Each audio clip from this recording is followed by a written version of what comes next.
नमस्कार मेरे प्रिय साथी मित्रों। आज साथियों 16 दिसंबर है।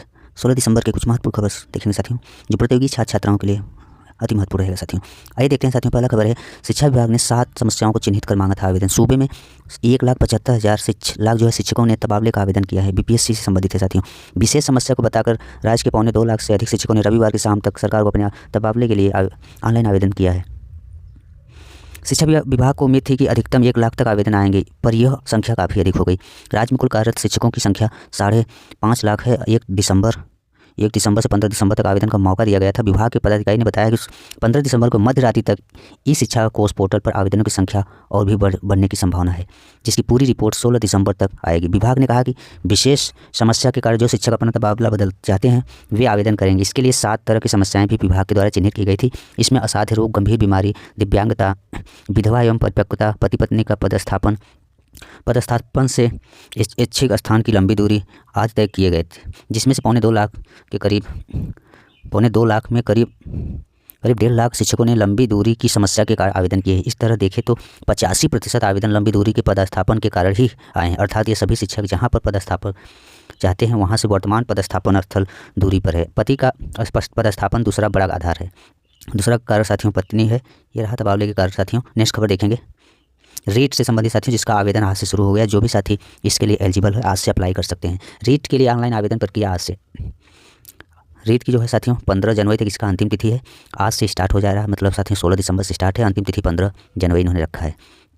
इन्होंने चालान बैंक एवं ई मित्र के माध्यम से निर्धारित परीक्षा शुल्क जमा कराने का समय भी सोमवार 15 जनवरी 2025 तक रखा। रीट के लिए आवेदन करने का 1 माह का समय दिया गया है साथियों। आप सभी लोग सर्वर डाउन होने से पहले आप लोग सभी जो भी इसके एलिजिबल हैं, बीएड, बीटीसी, डीएलएड वाइस छात्र छात्रा हैं, वो अप्लाई कर सकते हैं।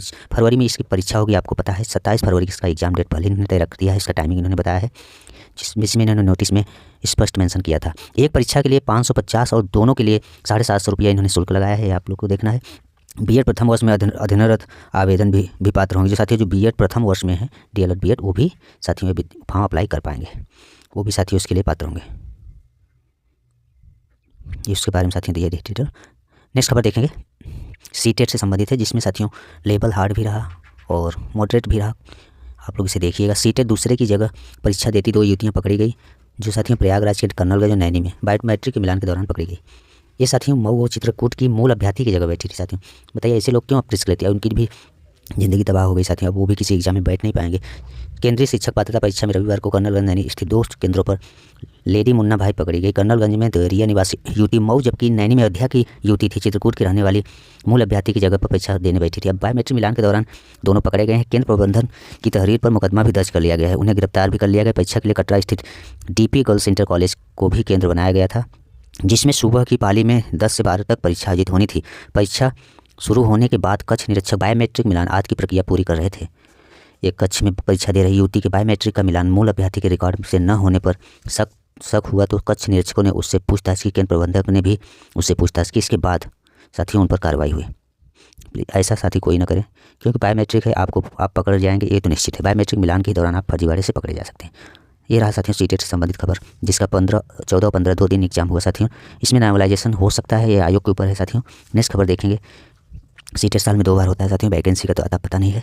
नेक्स्ट खबर देखेंगे, पेपर लीक विवाद ने बढ़ाई यूपी के अभ्यर्थियों की चिंता। उत्तर प्रदेश में 22 दिसंबर को प्रस्तावित है पीसीएस प्रारंभिक परीक्षा, जिसमें बिहार पीसीएस में पेपर लीक, यूपी पीसीएस है साथियों।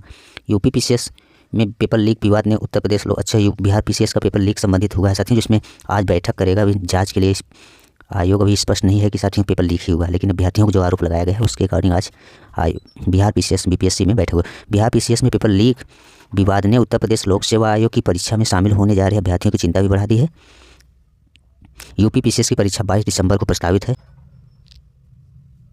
22 दिसंबर को प्रस्तावित। हालांकि प्रश्न पत्र की सुरक्षा को लेकर विशेष इंतजाम किए गए हैं, लेकिन इस बार परीक्षा प्रदेश के सभी 75 जिलों में आयोजित की जा रही है। ऐसे में पेपर की सुरक्षा को लेकर चुनौती बढ़ी है। 11 फरवरी 2024 के आर प्रारंभिक परीक्षा पेपर लीक के बाद यूपीपीएससी ने 17 मार्च 2024 को प्रस्तावित पीसीएस प्रारंभिक परीक्षा को स्थगित कर दिया था, जिसका डेट साथियों 22 दिसंबर को प्रस्तावित है। नकल के मद्देनजर शासन ने 19 जून 2022 गाइडलाइन जारी की, जिसमें नए प्रावधान शामिल किए थे। 22 दिसंबर को प्रस्तावित पीसीएस प्रारंभिक परीक्षा पहली बार इस नई गाइडलाइन के अनुरूप होने जा रही है। पहली बार इस परीक्षा में 3 अलग अलग रंगों की OMR सीट होंगी, प्रश्न पत्रों की डिजिटल लॉक वाले बॉक्सों में सुरक्षित रखा जाएगा। संदिग्ध परीक्षार्थियों की पहचान के लिए आइरिस स्कैनिंग की जाएगी। हर परीक्षा केंद्र पर सीसीटीवी कैमरे में निगरानी होगी। उत्तर प्रदेश लोक सेवा आयोग हाईटेक कंट्रोल रूम स्थापित किया गया है, जो सीसीटीवी कैमरों के माध्यम से प्रत्येक परीक्षा केंद्र के लिए नजर रखेगा। परीक्षा के लिए 5,76,000 से अधिक अभ्यर्थी पंजीकृत है और प्रदेश में कुल 1331 केंद्र बनाए गए हैं, जिसे आयोग पहली बार प्रदेश के सभी 75 जिलों में विशेष प्रारंभिक परीक्षा कराने जा रहा है। ऐसे में आयोग को प्रश्न पत्र की सुरक्षा का दायरा भी बढ़ाना होगा। जिसमें हाल ही में बिहार पीसीएस परीक्षा के दौरान पटना में अभ्यर्थियों ने पेपर लीक का आरोप लगाते हुए जमकर हंगामा किया, जबकि बिहार लोक सेवा आयोग ने पीसीएस लीक के आरोपों को खारिज कर दिया। लेकिन एक सेंटर पर अभ्यर्थी की ओर से हंगामा करने के बाद परीक्षा में प्रश्न पत्रों की सुरक्षा को लेकर तमाम सवाल उठ रहे हैं। इस घटना के बाद सोशल मीडिया पर अभ्यर्थियों ने तमाम आशंकाएं जताई है। यूपी में आरओ परीक्षा पेपर लीक के बाद यूपीपीएससी 22 दिसंबर को सबसे बड़ी परीक्षा कराने जा रहा है। प्रतियोगी छात्र संघ समिति के जो प्रभारी हैं, उनका भी कहना है कि आयोग से यही अपेक्षा है कि साफ सुथरे ढंग से परीक्षा कराए। ये रहा साथियों उत्तर प्रदेश पीसीएस से संबंधित खबर। नेक्स्ट खबर देखेंगे, बीपीएससी परीक्षा में जो उपद्रव किए थे साथियों, उन पर ये कार्रवाई करेंगे। जांच नहीं, फिर परीक्षा केंद्र की जांच भी रिपोर्ट देंगे।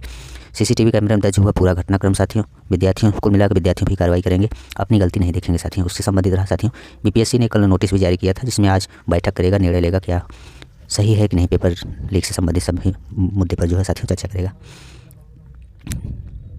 नेक्स्ट खबर देखें साथियों, बीपीएससी टीआरई से संबंधित है। टीआरई 3 वो एचएम काउंसलिंग की तिथि बदली गई है साथियों, जिसका साथियों 16 की जगह 23 दिसंबर से टीआरई 3 की काउंसलिंग होगी साथियों। इसका नोटिफिकेशन भी आया था साथियों।